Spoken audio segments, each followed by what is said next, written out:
last 3 classes for the adult ed year begin today. The title of the classes is African American Poetry of the Spirit, and we will use African American and Black interchangeably. The materials that we're working from have been written at times when they use both of those references, but the focus is going to be on poetry that comes from a particular place. And this obviously isn't the first time we've done poetry. Jennifer led us in a series earlier in the year, but this time we're going to focus not just on the poetry, but on where the poetry comes from, a particular context. We're going to look at pieces that range all the way from the original slave songs, or what Du Bois called the sorrow songs, to poetry that has been written within the last decade.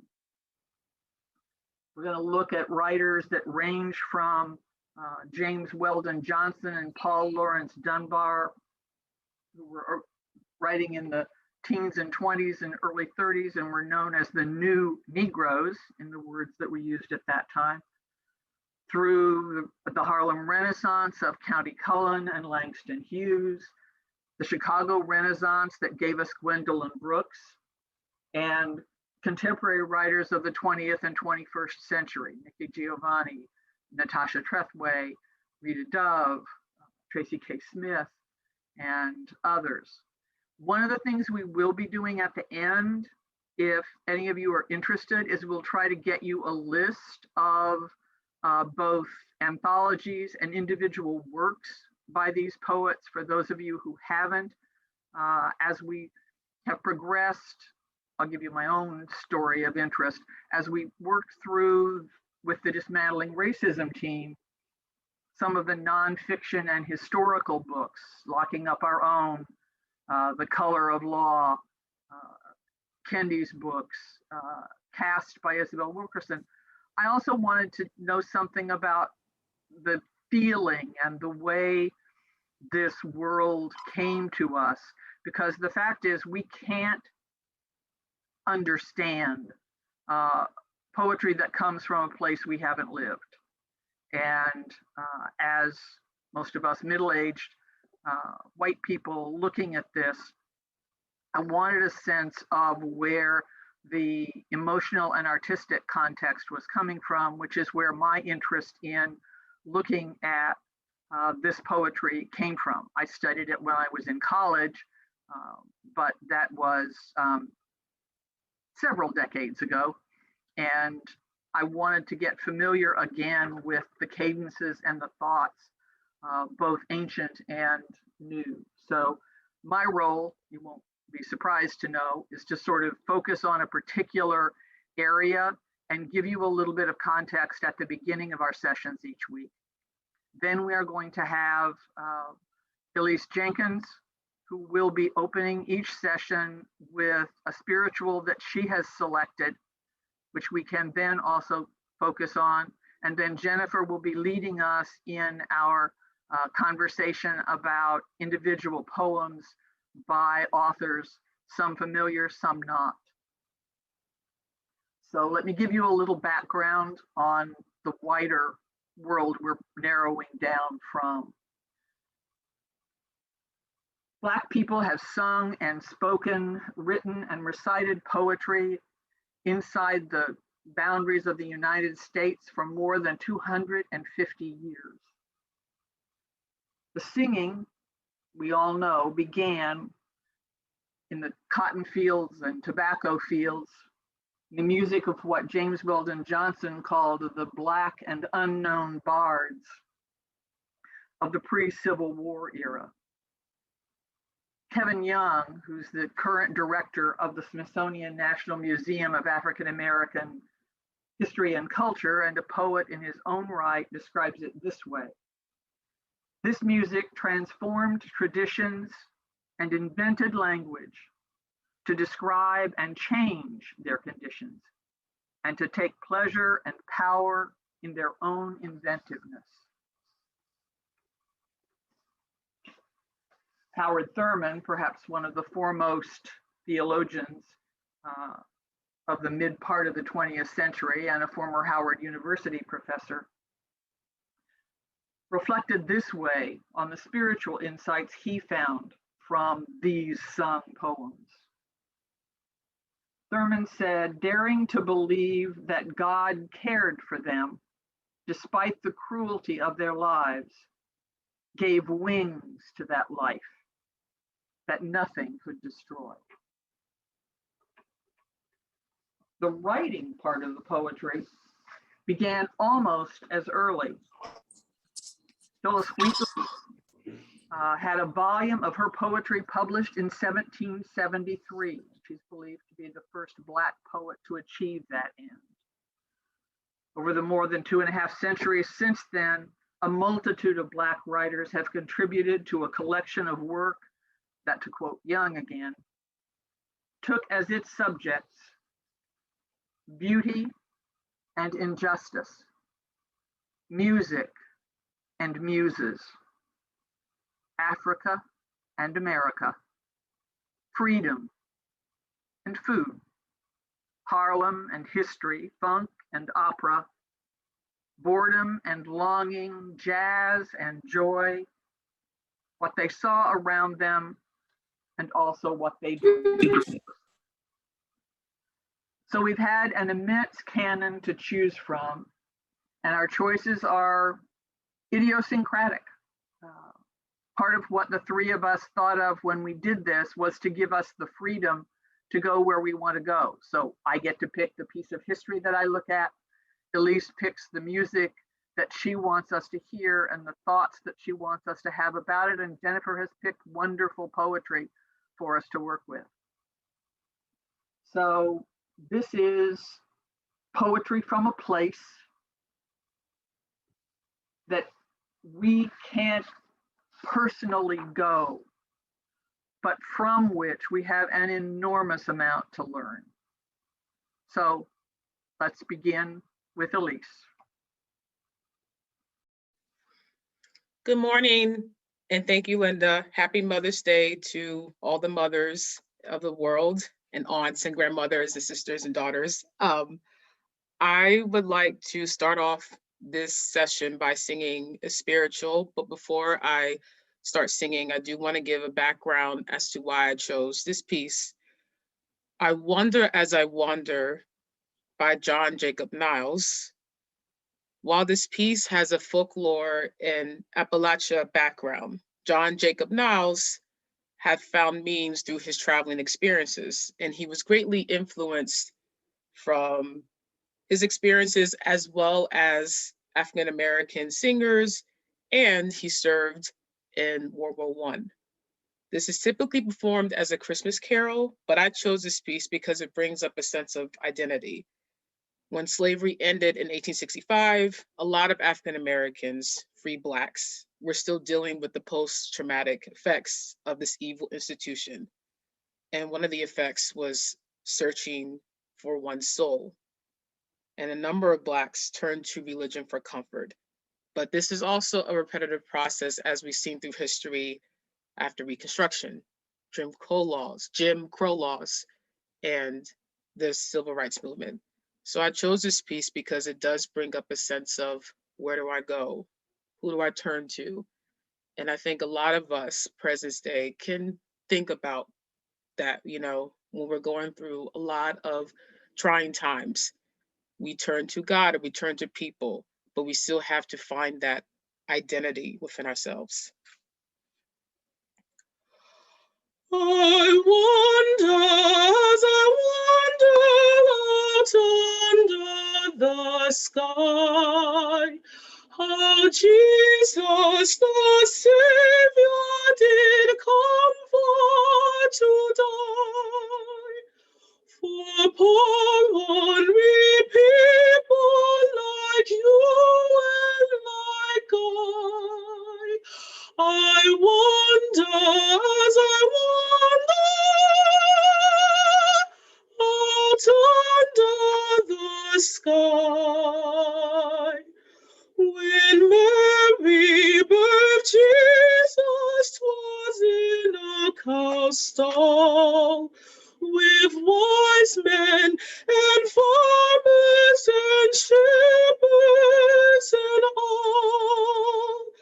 But high from God's heaven a star's light did fall, and the promise of ages it did then recall. If Jesus had wanted for any wee thing, a star in the sky, a bird on the wing, or all of God's angels in heaven for to sing, he surely could have it, 'cause he was the king. I wonder as I wander out under the sky, how Jesus the Savior did come for to die. For poor people like you and like I wonder as I wander out under the sky.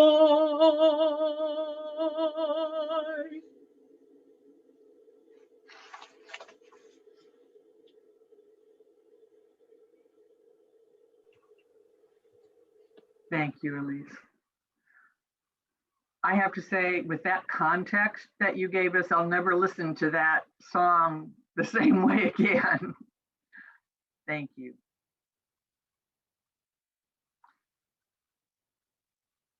Jennifer? All right, Elise, thank you. I want to pick up where Linda and Elise left off. This is what I was thinking as I was getting ready for this class. And as Linda said, the beauty of the conversation that Elise and Linda and I have been having, which has just been wonderful over the last several weeks, is sharing our feelings and our ideas and the ability for each of us to sort of go our own way and then riff off of each other's thoughts. So we built this class around the conversation that sort of Linda sketched out for you. And then with the thought, okay, well, as a piece, as a works of art and worship and self-expression, we let Elise take the lead and select the songs. And then I said, okay, once we've got that, then I'll then look for poems that in some ways respond to the themes and the ideas and the feelings. And I really like, Linda, what you said about that word feeling, which I think is such an important part of the artwork we're looking at and these acts of expression. So I wanted to just put some of the words up there from the song that Elise just shared with us, because that's where I started when I was looking for poems that resonate with those words and those feelings. And I ended up, as you can see from the headline at the top of this page, right, what stood out to me was the wandering, the wondering, and the wanting. And I want to highlight the word wondering in two ways. Wondering, questioning, as well as wonder, full of wonder and awe. And then the wanting, which in some ways is the twin to the wandering. The wanting of a home, the wanting of a place, the wanting of an identity. And so those are things I want to talk about, or I hope we all talk about.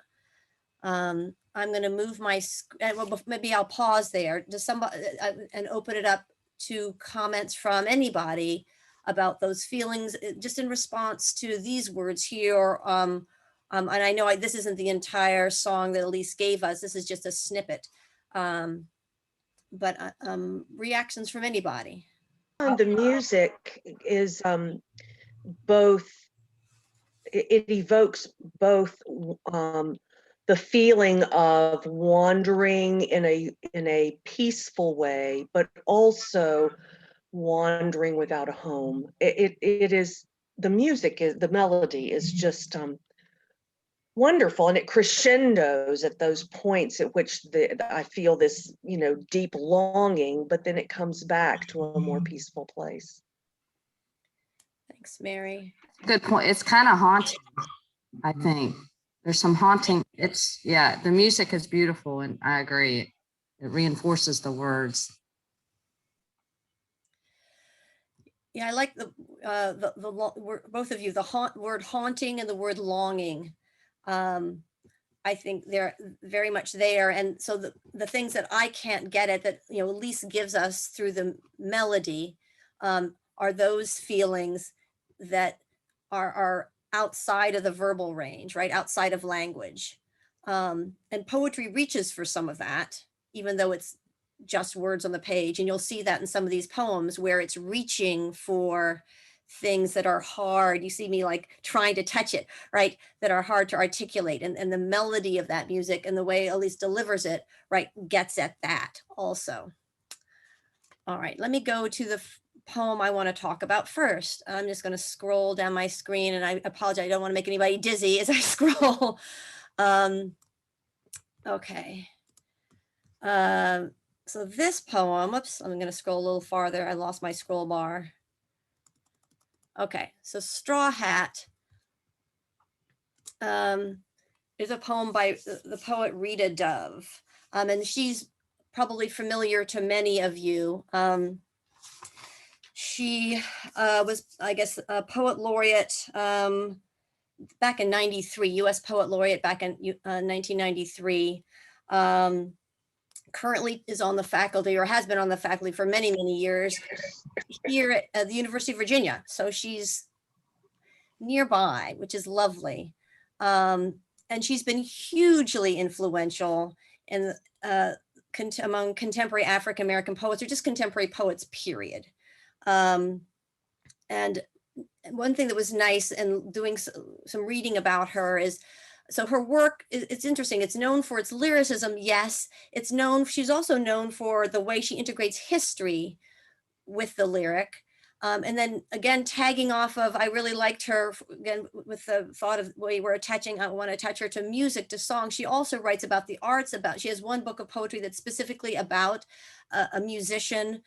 She's written lyrics. And then the book that I selected from for today, this book, Thomas and Beulah, itself has been turned into an opera. So Thomas and Beulah is a series of poems, loosely or not so loosely, about her maternal grandparents.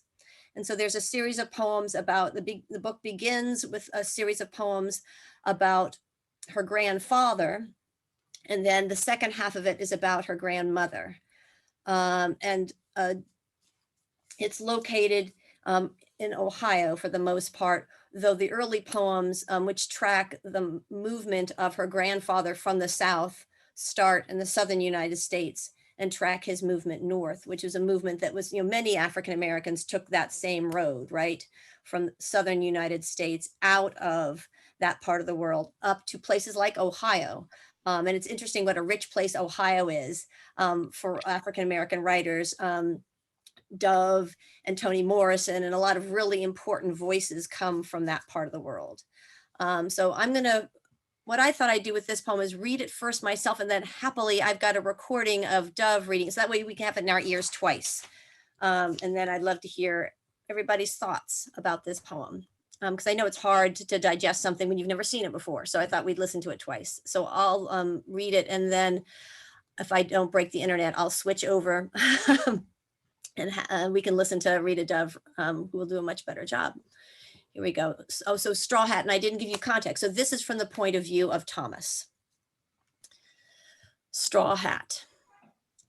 In the city, under the sawtooth leaves of an oak overlooking the tracks, he sits out the last minutes before dawn, lucky to sleep third shift. Years before he was anything, he lay on so many kinds of grass under stars, the moon's bald eye opposing. He used to sleep like a glass of water held up in the hand of a very young girl. Then he learned he wasn't perfect, that no one was perfect. So he made his way north under the bland roof of a tent, too small even for his lean body. The mattress ticking he shares in the work barracks is brown and smells from the sweat of two other men. One of them chews snuff. He's never met either. To him, work is a narrow grief, and the music afterwards is like a woman reaching into his chest to spread it around. When he sings, he closes his eyes. He never knows when she'll be coming, but when she leaves, he always tips his hat. All right. That beautiful thing is by Rita Dove. So I'm going to, now we're going to listen to Rita Dove read Straw Hat. Just want to make sure you all can see the entire poem. Let me make sure I scroll up. This is the part where I'm less than competent. Here we go.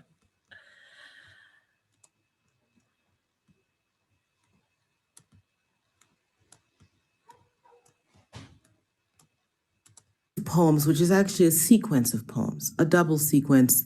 These poems tell the story of a marriage, two African Americans who came to age during the 20th century. Thomas gets work in the rubber factories of Akron, Ohio, which were exploding so rapidly that they did not have time to build enough sleeping space for the men, so they slept in shifts just as they worked in shifts. Straw Hat. In the city, under the sawtooth leaves of an oak overlooking the tracks, he sits out the last minutes before dawn, lucky to sleep third shift. Years before he was anything, he lay on so many kinds of grass, under stars, the moon's bald eye opposing. He used to sleep like a glass of water held up in the hand of a very young girl. Then he learned he wasn't perfect, that no one was perfect. So he made his way north under the bland roof of a tent too small for even his lean body. The mattress ticking he shares in the work barracks is brown and smells from the sweat of two other men. One of them chews snuff. He's never met either. To him, work is a narrow grief, and the music afterwards is like a woman reaching into his chest to spread it around. When he sings, he closes his eyes. He never knows when she'll be coming, but when she leaves, he always tips his hat.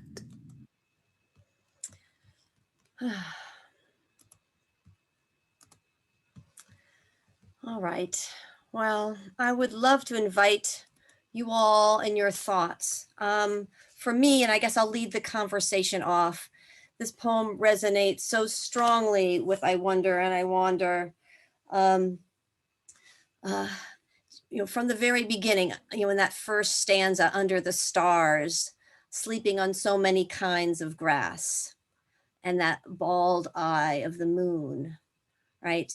The same lines about the star as the wanderer sings. I wonder as I wander, right? Here we see Thomas saying the same thing, lying on the grass under the stars, under the bald eye of the moon. The tent, right? Too small, even for his lean body. And then here's places where the poem does some of the things that music does, or the poem tries to do some of the things that music does. The beginning couplet of that second stanza. He used to sleep like a glass of water held up in the hand of a very young girl. it's just beautiful. And I don't want to say much more than that, because Dove is offering us this image of innocence, and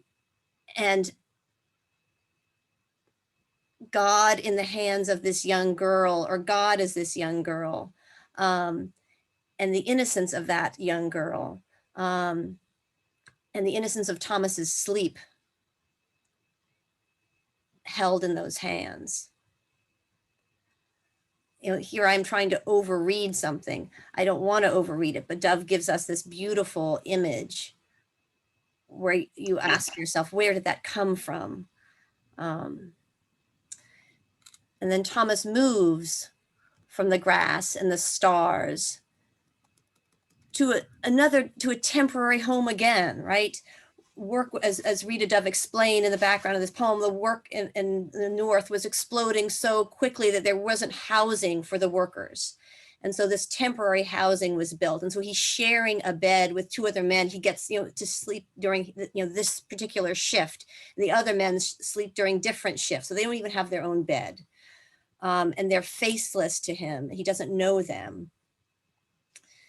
And then we get this line in the middle of the third stanza, which again is just overwhelmingly powerful. To him, work is a narrow grief. Line break, we just sit with that. Work is a narrow grief. And Dove is a master of line breaks, right? We wait, we rest there. And the music afterwards, wait, right, is like a woman.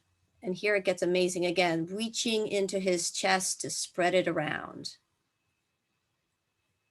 When he sings, he closes his eyes.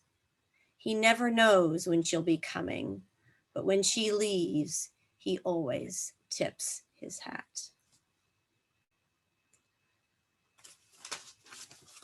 It's a powerful thing, this poem. It comes out of that wondering and wandering, that loneliness, that searching.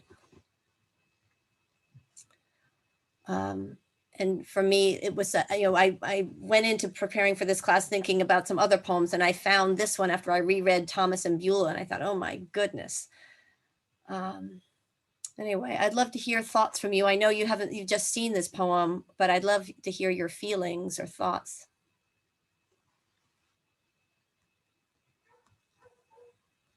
I think it's interesting that there's a combination of very mundane images like an oak tree, but then something totally abstract like the glass of water, and the tipping of the hat is very mundane.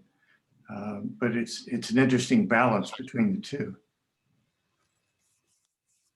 Yeah, thank you, Fred. And I love the sawtoothed leaves of an oak, the implicit slight aggression in the teeth and the saw, even though he's still under the protection of the trees, they're sawtoothed leaves. There's another writer, a completely different writer, who did the same thing, which is what it's reminding me of. I would like to comment.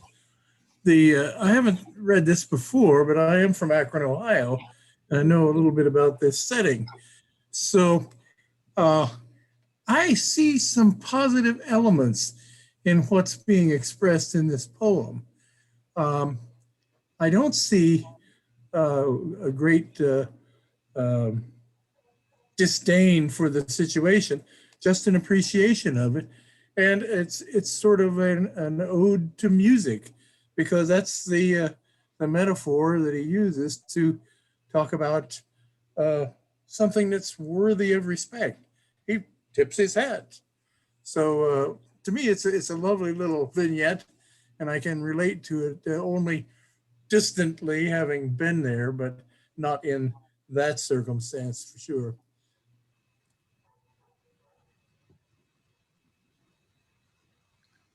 Yeah, I noticed the tipping of the hat. It seems like it's haunting again, the wandering and just the impersonal.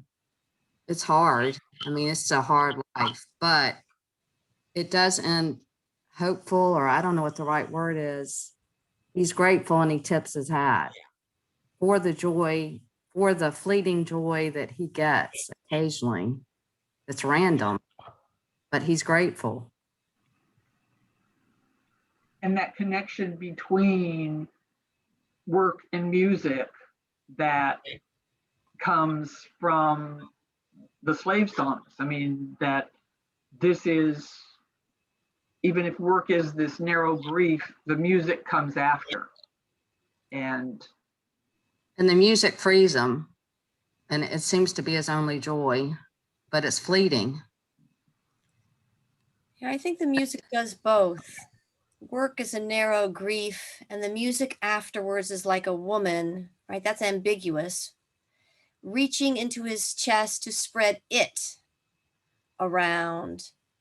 I love that it, that pronoun, which Dove takes full advantage of.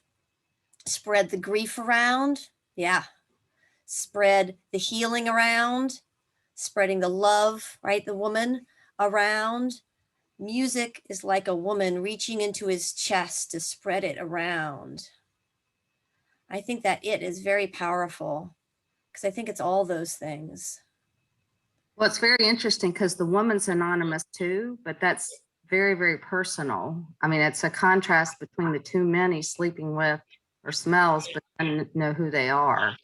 It's kind of interesting. He doesn't say my wife, or, you know, you don't know who this woman is, but that's very personal. But it's anonymous too. I don't know. It's interesting. Well, a woman, right? Right. But you know, it's a simile. Music afterwards is like a woman. The way that music brings those feelings that a woman might bring.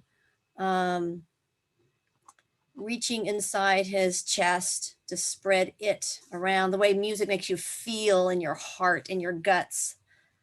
The happy it brings, the grief it lets you release or touch. I think it's one of those, as I always like to say about poems, both are true. And music, I think, gives us that in poetry, especially with the way language by definition, right, has multiple like one word means multiple things. And poetry, part of what it is the art of taking advantage of those multiple meanings simultaneously. And I think she's doing that right here. To spread it around, what's being spread around. And that act of tipping his hat, right, is an act of, yes, we tip our hat as a sign of respect to something. And we have respect for things for different reasons, for their power, here, I would say. He never knows when she'll be coming, right? This vehicle for spreading those feelings around. He tips his hat to the music, right? He never knows when she'll be coming. Music is like a woman. Anyway, I think it's a beautiful thing. And I realize we don't have time. I want to move on to the next poem because we could spend final words about this one before I switch gears. But and as Linda said, we will share references, stuff. And so just while I'm thinking about it, and I'll write this down for everybody, but this book is a beautiful thing. Thomas and Beulah. And it's a sequence of poems. It was Rita Dove won the Pulitzer Prize for this book. And it was published in 1986. So this is out of the 80s, which maybe is a good segue to our next poem, which is not out of the 80s. All right. This poem is out of now, or more now than 86, though 86 doesn't seem that long ago, frankly. So Danica Kelly is another poet, younger. Dove was born in 52. Kelly was born in 83, right? So 3 years before Thomas and Beulah was published, Danica Kelly was born. She was 3 years old when Thomas and Beulah was published. And I don't know about you all, but I remember 1986. I wasn't 3, but Danica Kelly was. So this is a poem of hers, which also I think has something to say in response to I wonder, or I want, I always reverse those words, to the song that Elise sang for us, I wonder as I wander. Okay, so this is Sanctuary by Danica Kelly. Again, I'm going to read it, and very happily, I've got a recording of her reading it. So we'll get to hear the poet after I give us the first dry run. Okay, here goes. This is Sanctuary by Danica Kelly. The tide pool crumples like a woman into the smallest version of herself, bleeding onto whatever touches her. The ocean, I mean, not a woman, filled with plastic lace and closer to the vanishing point. Something brown breaks the surface, human, maybe, a hand or foot or an island of trash. But no, it's just a garden of kelp, a wild life. This is a prayer, like the sea urchin is a prayer, like the sea star is a prayer, like the otter and cucumber, as if I know what prayer means. I call this the difficulty of the non-believer, or put another way, waking every morning without a God. How to understand then what deserves rescue and what deserves to suffer? Who, or should I say, what must be sheltered and what abandoned? Who? I might ask you to imagine a young girl, no older than 10, but also no younger, on a field trip to a rescue. Can you see her?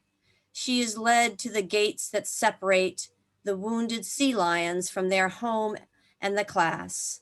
How the girl wishes this measure of salvation for herself, to claim her own barking voice, to revel in her own scent and sleek brown body, her fingers woven into the cyclone fence.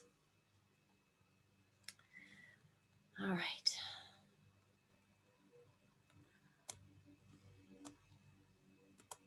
Sanctuary. The tide pool crumples like a woman into the smallest version of herself, bleeding onto whatever touches her. The ocean, I mean, not a woman, filled with plastic lace, and closer to the vanishing point, something brown breaks the surface. Human, maybe, a hand or foot or an island of trash. But no, it's just a garden of kelp, a wild life.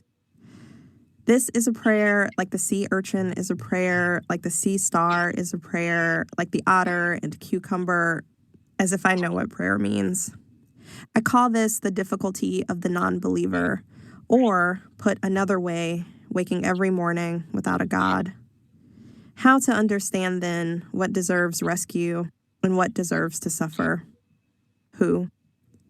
Or should I say what must be sheltered and what abandoned? Who? I might ask you to imagine a young girl, no older than 10, but also no younger, on a field trip to a rescue. Can you see her? She is led to the gates that separate the wounded sea lions from their home and the class. How the girl wishes this measure of salvation for herself, to claim her own barking voice, to revel in her own scent and sleek brown body, her fingers woven into the cyclone fence. All right. Sanctuary. So obviously from the beginning, this poem, well, maybe not obviously, to me, I should say, because that's, I want to preface this with all these to me, right? These are the poems that meant something to me, that resonated with the songs that Elise gave us. And for everybody, poems, words, music resonate differently. Back to what I was saying before.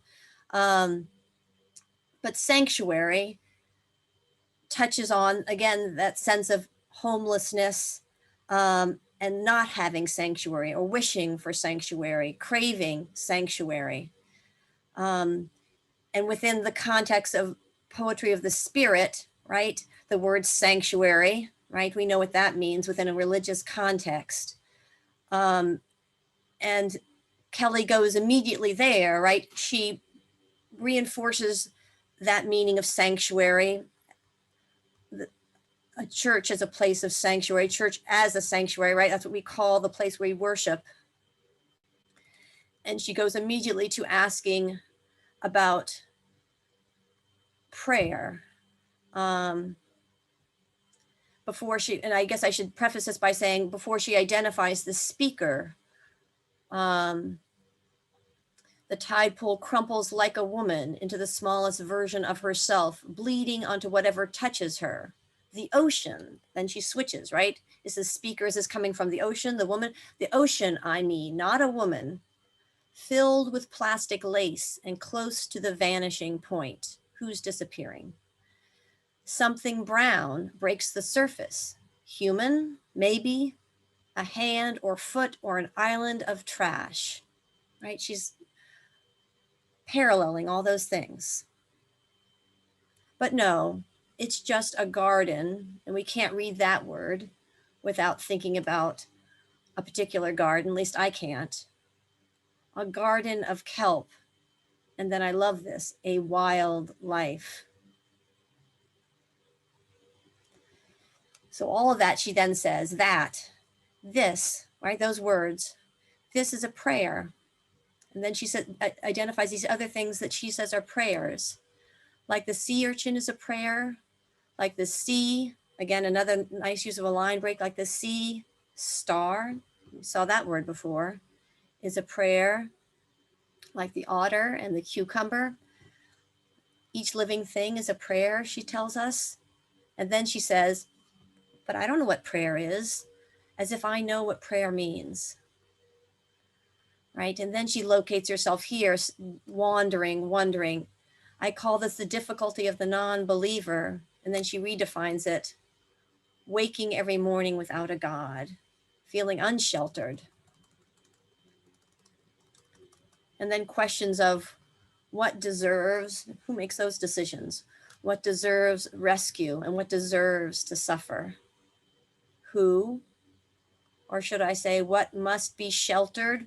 Back to that theme we keep on seeing of homed and unhomed, abandoned, who, and then she gets particular.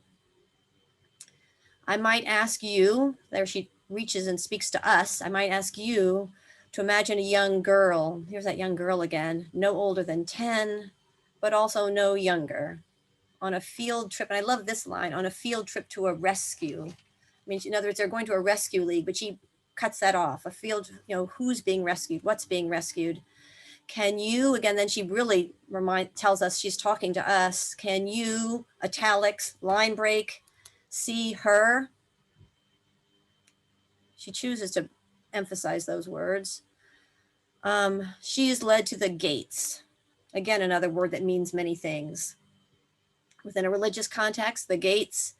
And then I'm thinking within a socio-political context, the gates you can't get through, that somebody was on one side of and somebody else was on the other, that separate, just so she's being very clear, line break, that separate, but here she's specific to her context, the wounded sea lions from their home and the class. All the separation she's pointing to, how the girl wishes this measure of salvation for herself. And then this idea of voice, who has voice, and I'm thinking about the songs again that come or are spoken from, written by, in many cases, those original spirituals, right? We don't have names for the people who wrote those songs, who passed those songs down, to claim her own barking voice, to revel in her own scent and sleek brown body, her fingers woven right into that fence again.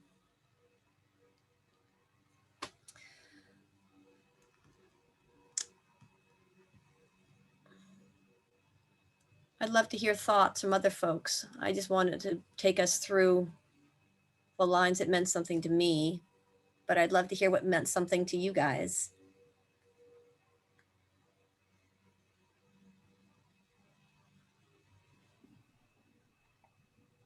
You can make a big overlay about the immigration situation on the southern border in particular.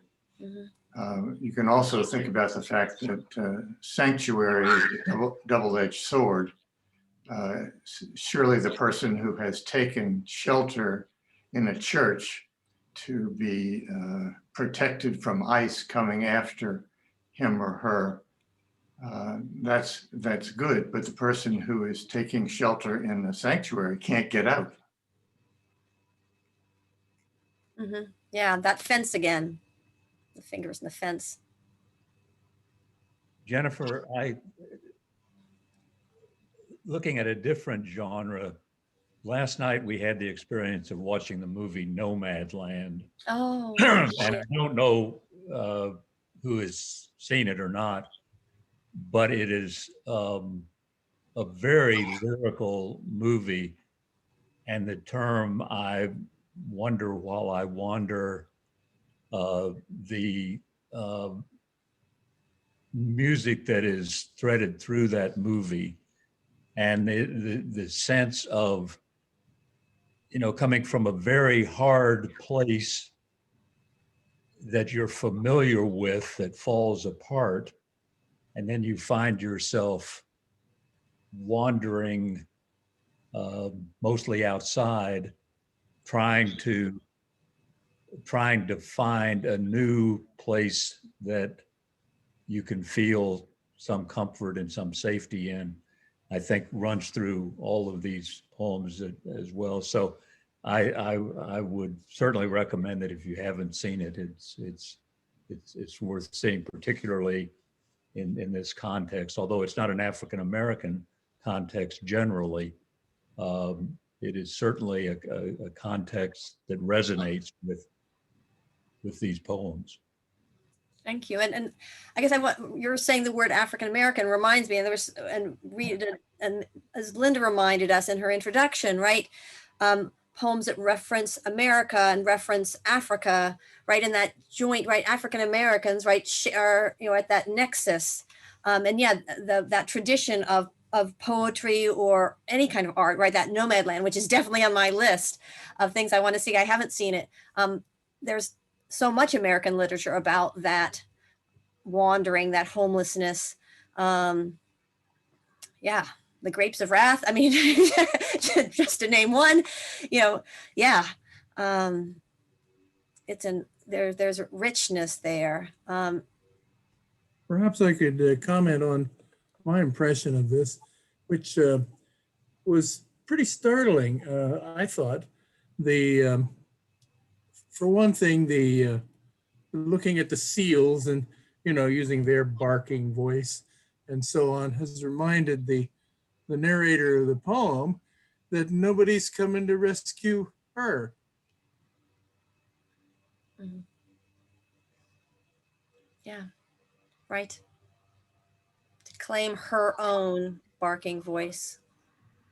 Yeah, it's like you don't know whether is this her when she was young. But I thought the part about the prayer was really beautiful, and that's exactly what prayer. Well, I don't know. I guess prayer is different things to different people, but she totally knows what prayer is. But yes, there's a lot of longing, like she wants to be saved, and she's talking about, she's very clear about being a non-believer and how And what being not saved to, means. not to have a God. And it's intentional. I think it's lower G, it's not a capital G, but this is all about longing. To me, a lot of it is longing for salvation. And she goes and it gets more specific at the end. But it's very interesting. You don't know like how old she is now, and she's reflecting back, or it's very interesting. But I see a lot of longing for a God and to be saved. But maybe that's my filter. And I think the other place, the immediate connection I saw is there's this struggle in I Wonder as I Wander with why Jesus came to die for poor, ornery people like you and like I. And you read the line about what must be what deserves rescue and what deserves to suffer, or what must be sheltered and what abandoned. There's that connection, that struggle with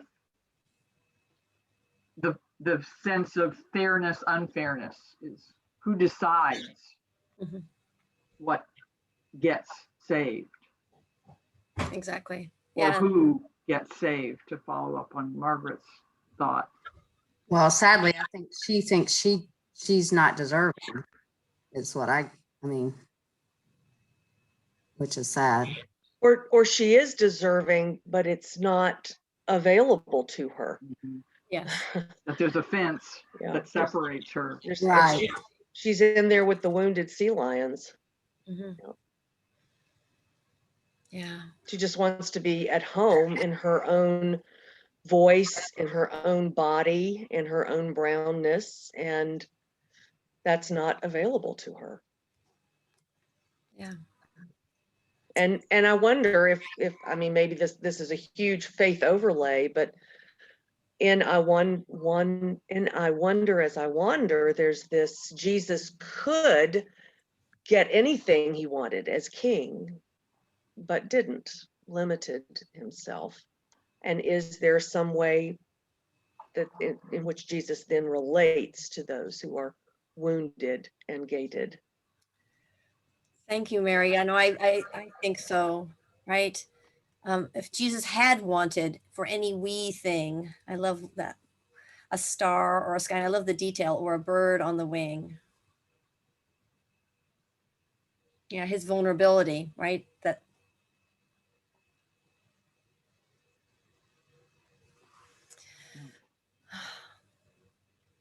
well, maybe that's where we should end. Thank you for sharing your thoughts and being part of this conversation with us. Maybe I'll stop sharing so we can see each other. Linda and Elise and I are enjoying this conversation we're having. And to refer to Linda again, she said that when she and Priscilla always put classes together, the point is, well, at least the two of us are having fun, and we hope everybody else is going to have fun too. And so I agree with Linda. Elise and Linda and I are having fun with this, exploring this really powerful material. And we hope and are grateful that you want to join us. So we'll send along information about some of these things that we read and sang, and hope you all join us next week for the second class in this 3-part series. And happy Mother's Day to everybody.